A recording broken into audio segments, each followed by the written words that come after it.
Detetive A Voz das Gerais. Estamos aqui começando mais um episódio sobre segurança pública. E antes de passar para o nosso convidado especial de hoje, vamos pedir aos nossos telespectadores para se inscrevam-se em nossos canais, acione o sininho, deixe seu like, assistam, curtam, comente e compartilhe os nossos conteúdos. É muito importante a sua participação. Falar um pouco sobre o nosso podcast, que é um podcast voltado para a área de segurança pública. Ele faz parte de um projeto da Associação de Apoio ao Policial Civil de Minas Gerais, da qual eu sou fundador e presidente. Associação voltada para todos os policiais civis de Minas Gerais e também a sociedade em geral. Nós estamos aqui no Barreiro, na Avenida Olinto Meireles, 2380, sala 07, próximo ao Terneiro Carnes, aqui no Barreiro, bairro divisa de Milionários com o bairro Santa Helena. Venha conhecer a nossa associação, o nosso humilde escritório, o nosso cantinho aqui do podcast. Você está convidado. Agora estamos aqui com o vereador Cleiton Xavier, investigador de polícia. Faça as honras, Cleiton. Marcelo Bambirra, é um prazer enorme estar com você. Eu recebi com muita alegria o convite para estar com você aqui. Estou lisonjeado pela oportunidade de falar com o seu público, com os telespectadores que têm seguido Detetive A Voz das Gerais e falar um pouco sobre o trabalho que a gente vem fazendo em Belo Horizonte, o trabalho que nós pretendemos fazer em todo o estado e falar também sobre a nossa pauta principal, que é a segurança pública em Minas Gerais. Muito bem, Cleiton.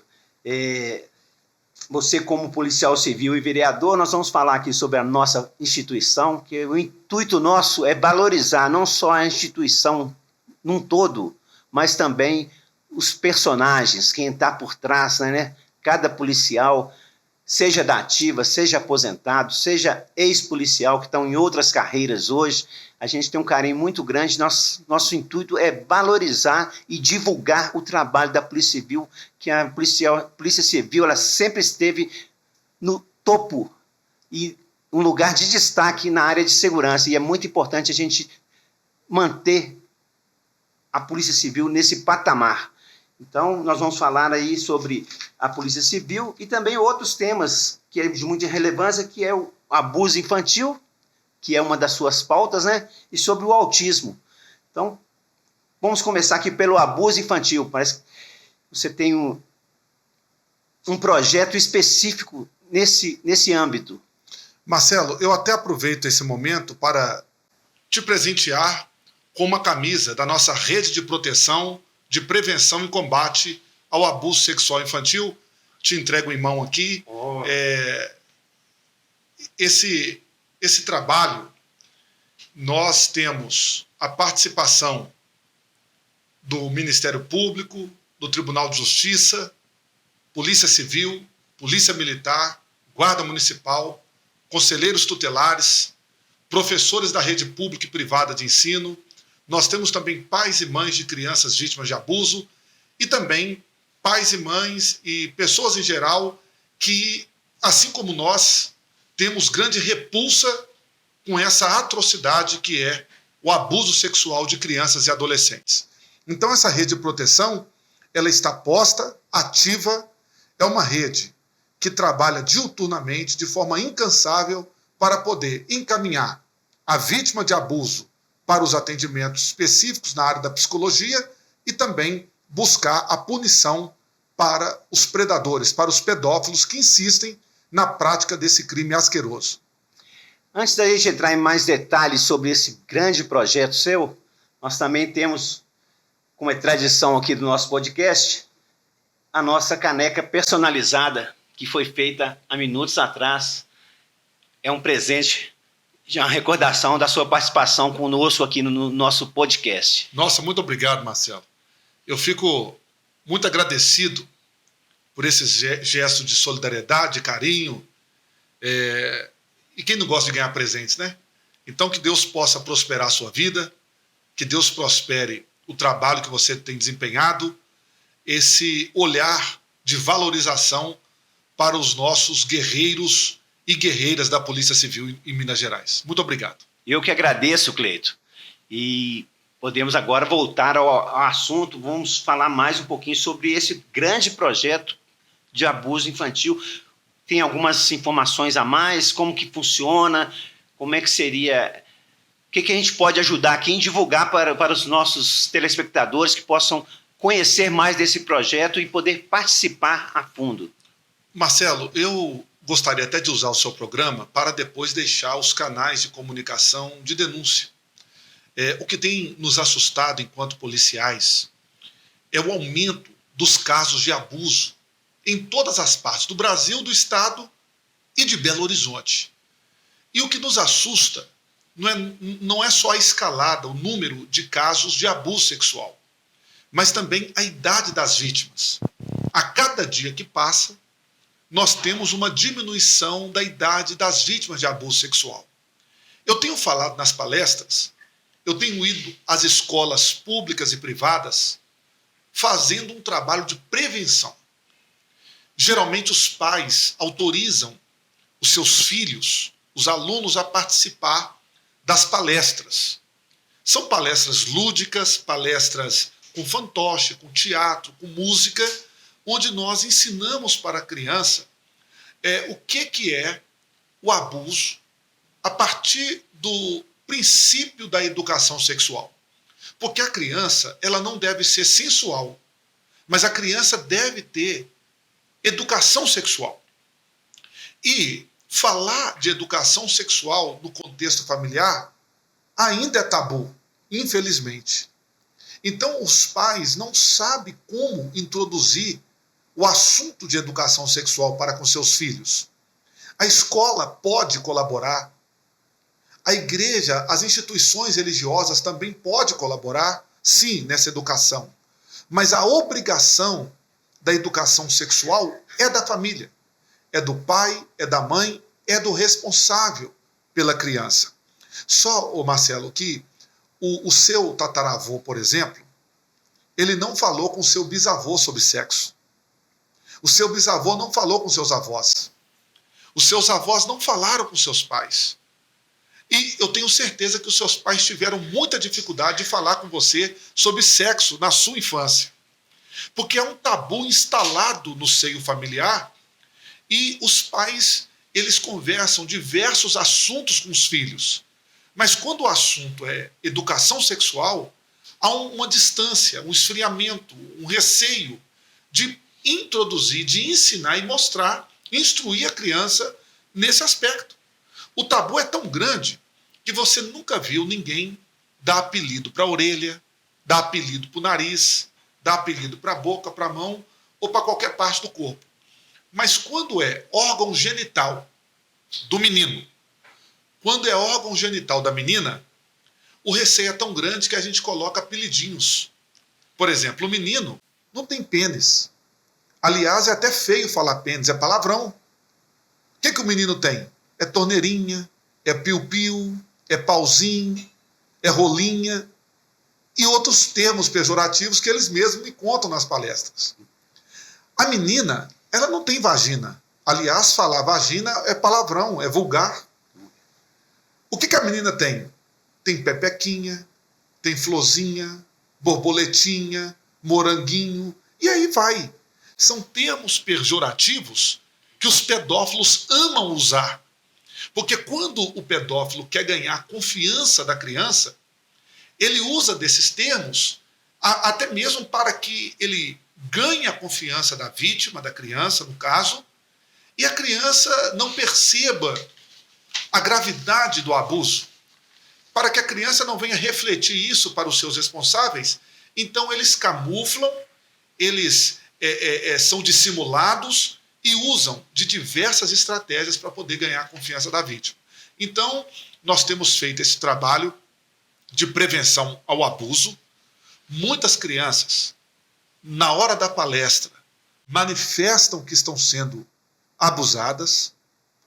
E o que nos assusta muito também é que, se você for buscar o dado do Fórum Brasileiro de Segurança Pública, 70% dos casos de abuso acontece dentro da própria casa da criança. Quem que abusa? É o pai, é o padrasto, é a mãe, a madrasta, Tio. o avô, a avó, o tio, a tia, os primos, os amigos da família, os vizinhos. São pessoas próximas. São pessoas que sabem da rotina, são pessoas que sabem dos passos da criança, são pessoas que ganharam a confiança dos responsáveis pela criança e, no segundo momento, ganham a confiança da criança para a prática do abuso. Então, é um crime nojento, é um crime asqueroso, é um crime inadmissível e é um crime que a nossa rede de proteção não deixa passar de liso. Quando tem um caso e esse caso chega até nós, damos celeridade rapidamente para encaminhar a vítima e buscar a punição do predador, do abusador, do pedófilo. Muito bem. E qual seria a importância da Polícia Civil no combate, não só o combate, mas na prevenção, né, como você falou, a prevenção e no combate a esse tipo de crime? Olha, essa pergunta, Marcelo, é muito pertinente. Eu quero até usar o seu espaço aqui, o programa, o podcast, a audiência que você tem, para parabenizar a doutora Renata, o doutor Diego, que são delegados que têm equipes muito qualificadas e empenhadas em fazer o trabalho de repressão contra o abuso sexual infantil.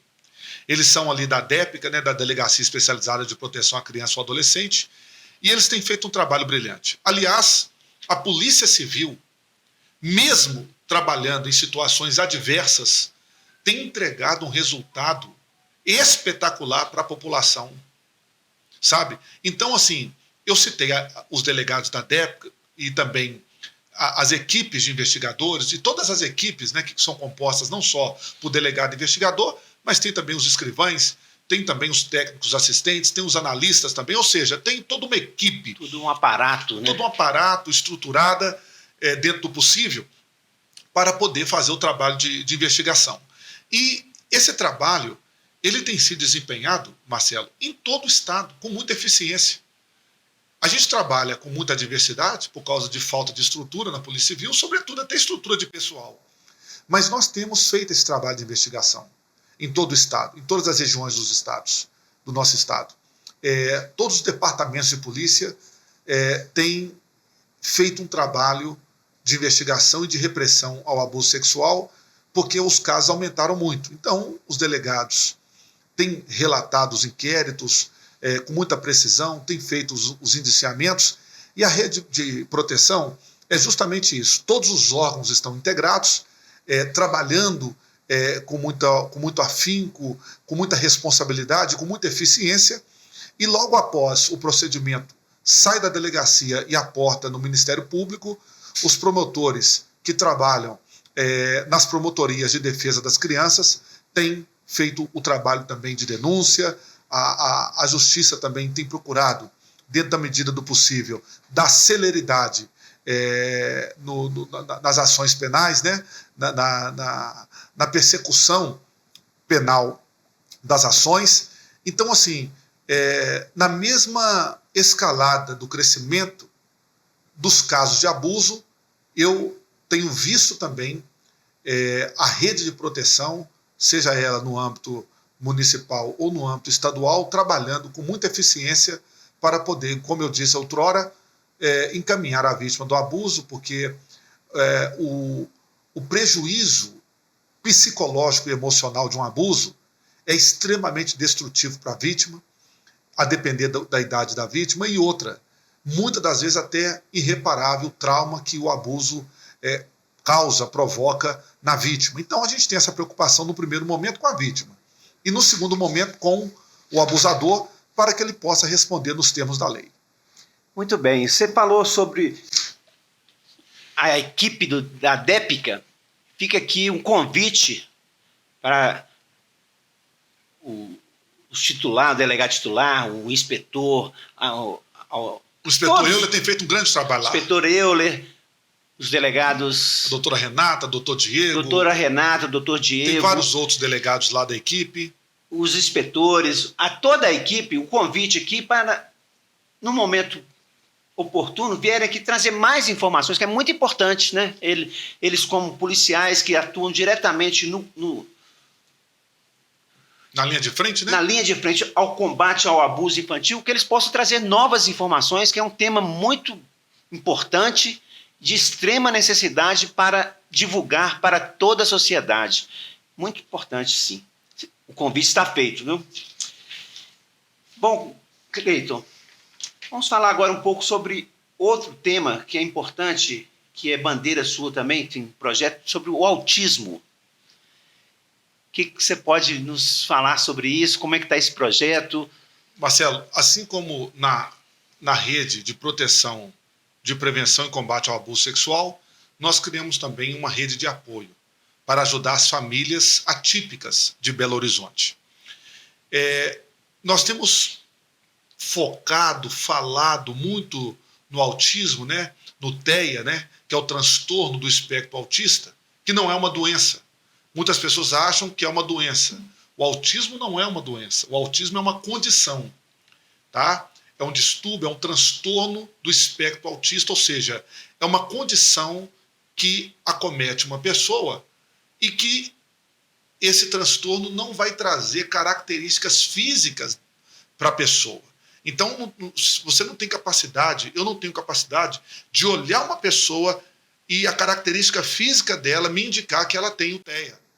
Porque é um comportamento antissocial, muitas das vezes com dificuldade da comunicação, da interação social. E eu tenho percebido poucas políticas públicas, sobretudo em Belo Horizonte, não vou falar interior, hein? Vou falar de Belo Horizonte. Na capital, poucas políticas públicas que atendem a pessoa com espectro autista, sabe? Tanto na área da educação quanto na área da saúde, nós temos percebido que as famílias não têm acesso, um acesso célere, rápido, um acesso para que os seus filhos, para que a pessoa tenha o diagnóstico do transtorno. Porque sem o diagnóstico, não há como indicar as terapias adequadas. Porque nós temos, basicamente, no espectro autista, 3 níveis. O nível leve, o moderado e o grave. Ou nível 1, 2 e 3 de suporte. E muitas das vezes, se a pessoa que tem o espectro autista for submetida a terapias adequadas, pode haver uma progressão dentro do nível do transtorno. Por exemplo, alguém que é nível grave, ou o nível 3 de suporte, pode progredir para o 2, né, que é o nível moderado, e pode, por sua vez, também progredir para o nível leve, ou o nível 1 de suporte. Né? Então, ou seja, o que as famílias precisam?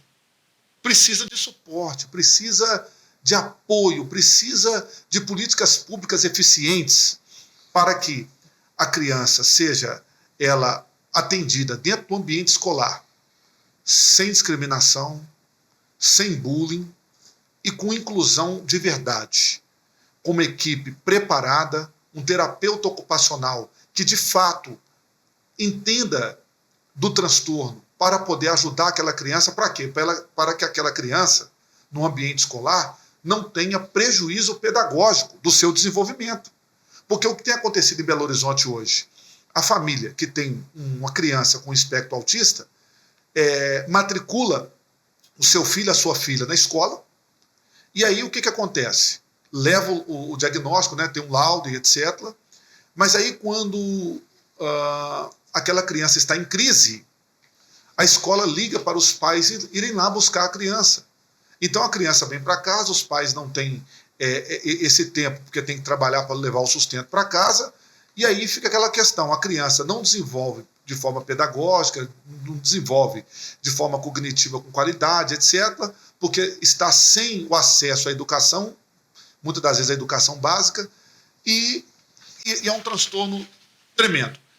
A lei federal, a lei Berenice Piana, que é a lei 12764 de 2012, ela assegura que os ambientes educacionais, as escolas, né, as instituições de ensino, ela deve ter profissionais qualificados, psicólogos, terapeutas ocupacionais, sabe? Profissionais de apoio. Para quê? Para que um professor, por exemplo, dentro de uma sala de aula com 30 alunos e um com espectro autista, ou dois com espectro autista, tenha esse acompanhamento especializado para que esse aluno com espectro autista acompanhe, dentro da sua característica, dentro da sua especificidade, os conteúdos programáticos e que não tenha nenhum prejuízo, acompanhar.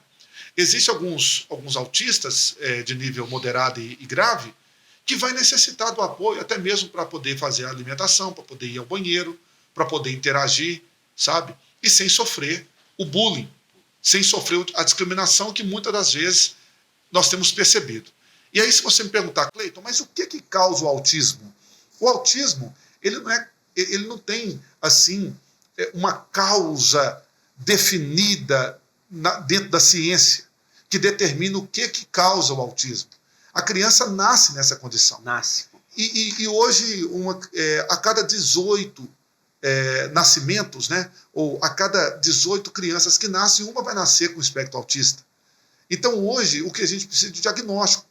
O que nós precisamos hoje é de que o poder público seja sensível a essa necessidade, a essa realidade, e possa criar situações de contratação de profissionais, multiprofissionais, não é só uma modalidade ou uma característica, para poder levar o diagnóstico, para as famílias poderem ter em mão um diagnóstico, para poder acessar políticas públicas.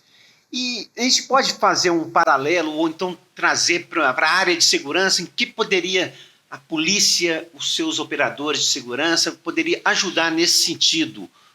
Tem algum relacionamento, algum índice, alguma estatística de envolvimento relacionando o autismo e segurança pública, criminalidade, algumas vítimas? Como é que seria esse atendimento? O que poderia a gente trazer para nível de segurança, para nível de delegacias, para tentar amenizar esse problema? Marcelo, hoje muitas políticas públicas têm sido discutidas no âmbito da segurança também, para o acolhimento, para a inclusão dessas pessoas no nosso convívio social.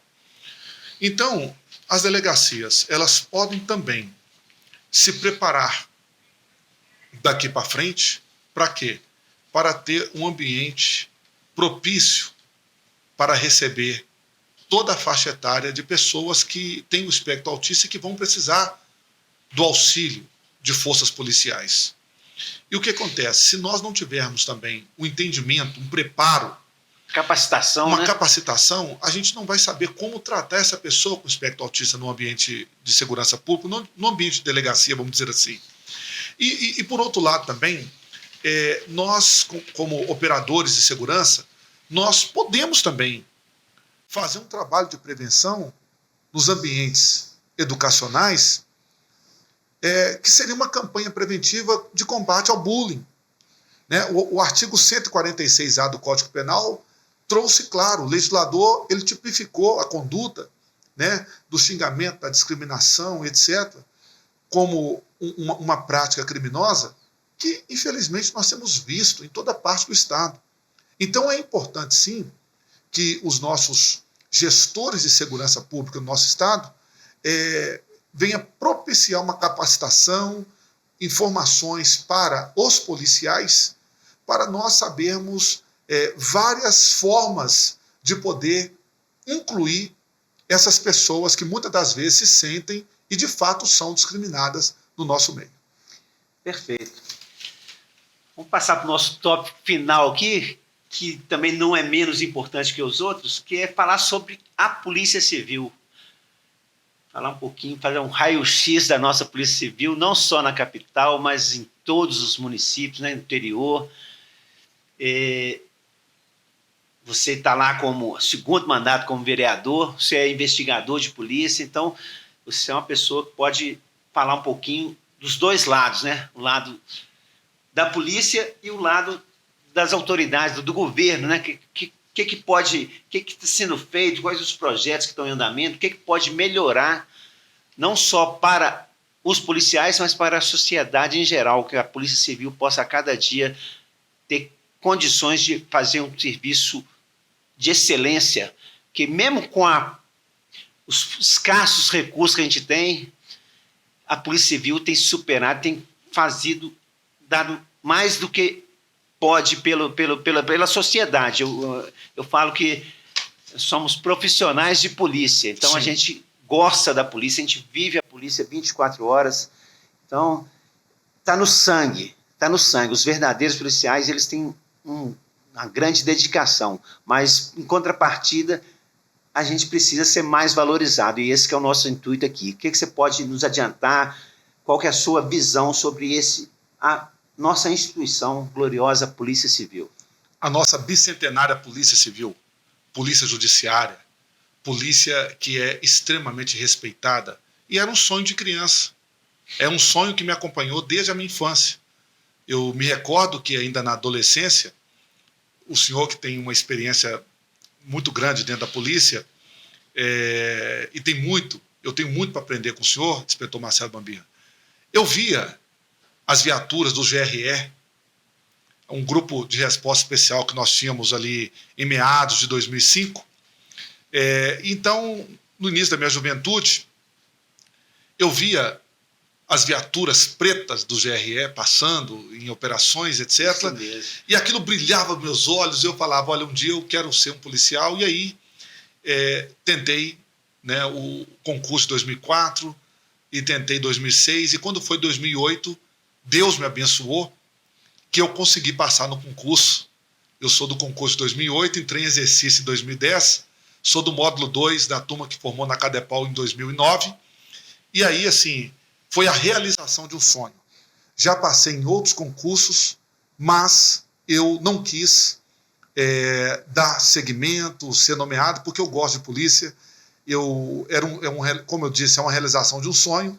E hoje eu tenho uma segunda alegria, vamos dizer assim, que é ser o primeiro investigador vereador em Belo Horizonte.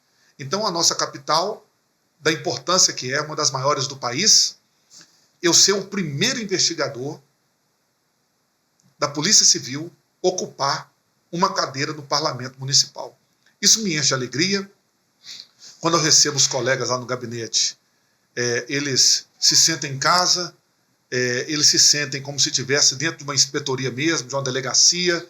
Então isso é muito legal. Ouvir os colegas. Ontem mesmo, lá no gabinete, eu recebi 3 colegas policiais, né? Até quero mandar aqui um abraço para eles. Ontem esteve conosco lá o inspetor Moacir, ontem esteve conosco lá o investigador de polícia, o Paulinho, que hoje está lotado no DHPP, teve também a nossa amiga aposentada, inspetora Laura. Então, ou seja, o nosso gabinete tem sido frequentado pelos policiais, isso me deixa muito feliz, porque eles vão lá me levar ideias, eles vão ali mostrar para mim a realidade dos que estão na ativa, igual o Paulinho, dos que já aposentaram como a Laura, mas que ainda tem muita coisa para acrescentar para a segurança pública.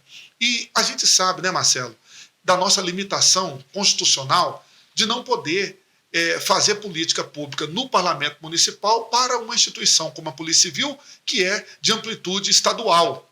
Mas a gente tem maneiras de acionar os nossos deputados estaduais, acionar também politicamente, através do nosso partido, o governo do Estado, para que tenha um olhar, sabe, mais sensível para a nossa polícia. Por exemplo, nós temos hoje um governador que a Polícia Civil, eu não vou falar das outras forças de segurança, eu vou falar da minha casa, que a Polícia Civil depositou muita confiança nele em 2018. Porque nós vínhamos de um governo que, de fato, não valorizou as polícias e, sobretudo, a Polícia Civil. Os servidores do Estado tiveram parcelamento de salário, parcelamento de 13º, teve problemas em descontos, empréstimos e problemas de todas as ordens. E aí veio o Romeu Zema, naquela ocasião, tá, disputando uma eleição para o governo do Estado e dizendo que ia valorizar como nenhum outro governador tinha valorizado a polícia. E nós acreditamos nele. Ele ganhou a eleição, E aí ele começou bem. Ele não começou de forma desastrosa, vamos dizer assim. Ele começou bem, atendendo às forças de segurança. Só que no decorrer do primeiro mandato dele e agora no segundo mandato, o que tem acontecido? Ele não tem cumprido com a palavra dele, por exemplo, no tocante às perdas inflacionárias do nosso salário. É um direito, é uma garantia, e mesmo sendo um direito, uma garantia legal, o governador insiste em não receber quem de fato deveria ser recebido lá no Palácio para discutir esse assunto, para discutir esse problema. Olha, nós tivemos concurso agora no último dia 25 de janeiro. E aí, olha, a Polícia Civil, ela é tão querida pela população que nós tivemos, mais uma vez, recorde de inscrições para poder fazer o nosso concurso. Mas veja bem, o salário inicial de um investigador em Minas Gerais, um pouco mais de R$5.000 bruto, quando o investigador, que é um profissional de segurança pública, que o senhor disse muito bem na sua fala, perceber um pouco mais de 3.500 líquido para poder cuidar da família, para poder se comportar de forma digna numa atual conjuntura de alta de preço de gasolina, de alimentação e etc. Então, veja bem, nós percebemos que em Minas Gerais, o quarto pior salário entre as polícias judiciárias do país, sabe? Nós temos hoje salários extremamente defasados, sem contar, Marcelo, eu não sei se você tem debatido isso com os demais convidados do seu programa, nós temos uma injustiça na matriz salarial da Polícia Civil. O perito criminal e o médico legista, de acordo com a lei orgânica que rege a nossa polícia, eles não têm nenhuma posição hierárquica superior ao investigador e o escrivão. E o perito criminal, ele inicia a carreira dele ganhando mais do que o dobro do que o investigador e o escrivão, e eles ainda incidem sobre o vencimento deles 40% de insalubridade. E nós, que não guardamos nenhuma posição hierárquica inferior a eles, estamos no mesmo patamar, nós iniciamos a nossa carreira ganhando quase que 3 vezes menos do que um perito e um médico legista. Então, olha, nenhum governador, eu quero olhar para aquela Câmara ali e falar o seguinte, olha, nós temos investigadores, nós temos escrivães de polícia em todo o estado de Minas Gerais que pergunta para o governador por que não há uma correção da matriz salarial da Polícia Civil. Até quando vamos conviver com essa injustiça onde nada contra o perito? Aliás, ele até precisa de ganhar mais. Agora, nós temos que acompanhar o mesmo patamar. Porque se eu estou buscando uma valorização salarial para a Polícia Civil, eu não estou buscando só para o investigador. Eu estou buscando para o delegado de polícia, eu estou buscando para o perito, para o médico legista. Mas por que o escrivão e o investigador de polícia, ele não ganha igual o perito criminal? Se para o ingresso nas carreiras policiais da Polícia Civil, exige um nível superior para ingressar como investigador, para ingressar como escrivão, exige o mesmo nível superior que o perito criminal.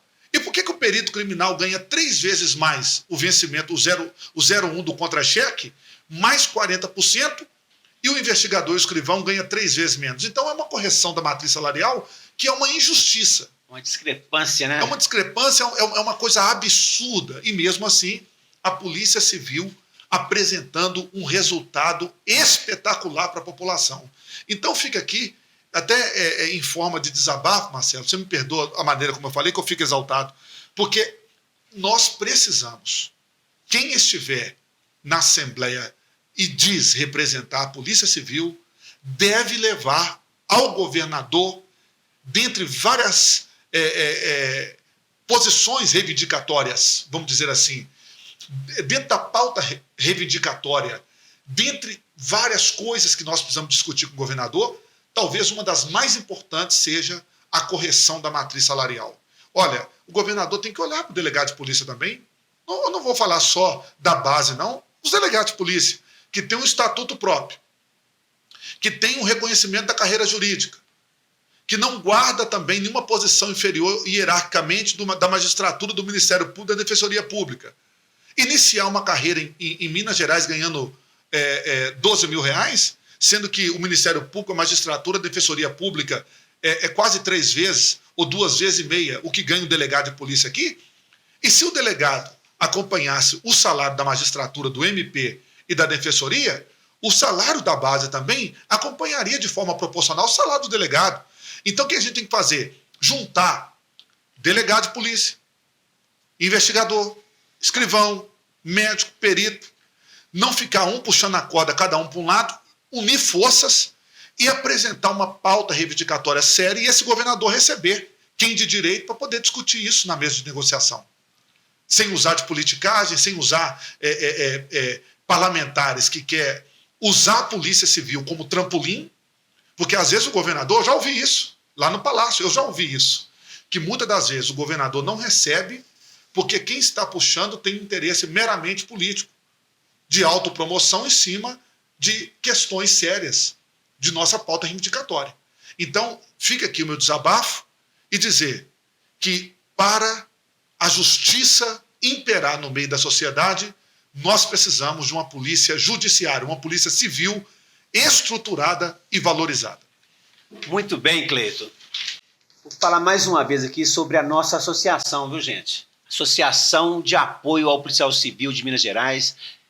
É uma associação devidamente registrada, uma associação filantrópica, beneficente e atende a todos os policiais civis do estado de Minas Gerais.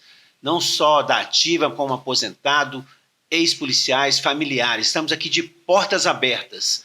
E o nosso podcast também fica um convite a todos os policiais, todos os operadores de segurança pública.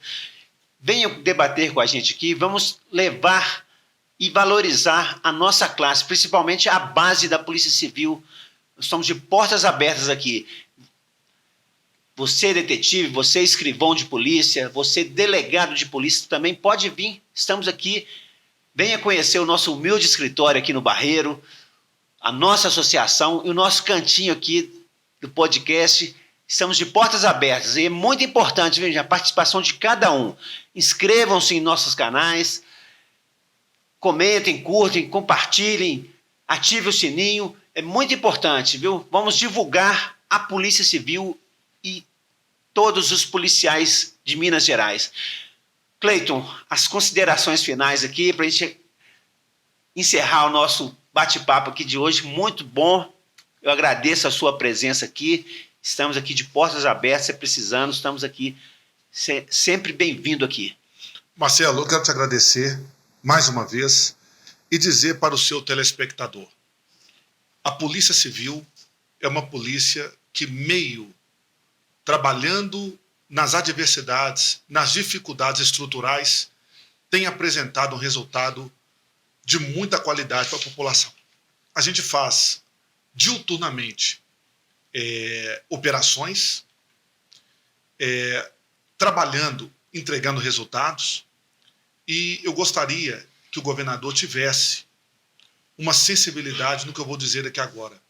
Nós temos uma política de integração, sim, com as demais forças de segurança. Mas uma coisa é uma polícia ostensiva, preventiva, outra coisa é uma polícia judiciária. Não tem que vincular polícia judiciária com polícia ostensiva. A polícia judiciária tem que ser tratada como polícia judiciária, sobretudo com valorização. E todas as vezes que levarmos uma pauta reivindicatória salarial, pare de falar, governador, sobre política de integração, que se der para um tem que dar para o outro. Não tem vinculação constitucional, nem na Constituição Federal de 88, a nossa Constituição Cidadã, e nem na Constituição Estadual, que atrele a polícia ostensiva com a polícia judiciária. Eu estou aqui como representante da Polícia Civil para dizer para o senhor, governador, que nós precisamos valorizar todas as forças de segurança, mas quando é para valorizar a polícia judiciária, vem um tal de política de integração de forças de segurança. Olha, desvincule isso. Valorize a polícia judiciária, assim como nós temos visto, em alguns momentos, uma valorização da polícia ostensiva e não da polícia judiciária. E fica um distanciamento da qualidade do olhar para a polícia ostensiva em detrimento da polícia judiciária. Então, eu quero agradecer, Marcelo, pelo convite e dizer para você que eu estou sempre à disposição para estar no seu programa. Obrigado, Cleito, mais uma vez. Foi um prazer ter aqui conosco. Falou? Conte sempre comigo. Um abraço. Um abraço. Um abraço a todos. Com Deus.